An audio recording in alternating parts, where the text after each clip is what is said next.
Live mula sa Quezon City nakatuto si Bea Pinla. Bea. Ivan, pabugso-bugso ang buhos ng ulan dito sa Quezon City ngayong araw. Dito sa NS Amoranto Street, kanina abot bewang ang baha. Pero ngayon ay humupa na. Nagtulong-tulong din kasi yung mga residente at mga tauhan ng LGU para linisin yung mga drainage para mapabilis yung paghupa ng baha. Ayon sa Pag-asa, posibleng umabot hanggang Oktubre ang nararanasan nating pag-ulan dahil sa habagat. Nagmistulang dagat ang bahagi ng NS Amoranto Senior Street sa Quezon City kanina. Kahit delikado, may mga batang naglaro at lumangoy sa baha. Hirap sa pagtawid ang mga motorista. May mga naghintay na humupa ang baha. May naglakas loob ding sumuong. Pero hindi rin kinaya.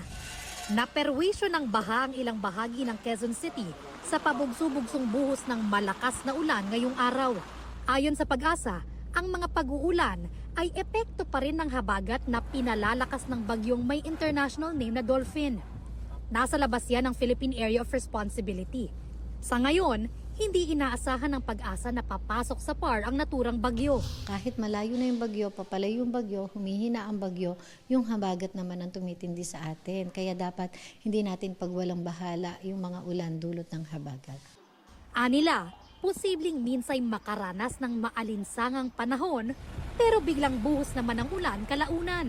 Usually, sa mga ibang areas, medyo napakatindi ng habagat or matindi yung pag-ulan. In some areas naman, medyo humihina and then maya-maya bugso-bugso yung mga ulan.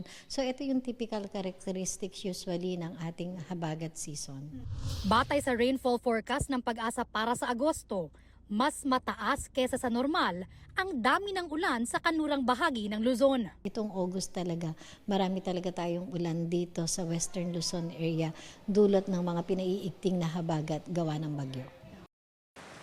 Ivan, sabi ng Pag-asa, may epekto rin yung weak to moderate na El Nino sa pag-ulan na nararanasan natin ngayong habagat season. Yan ang latest mula rito sa Quezon City. Balik sa'yo, Ivan.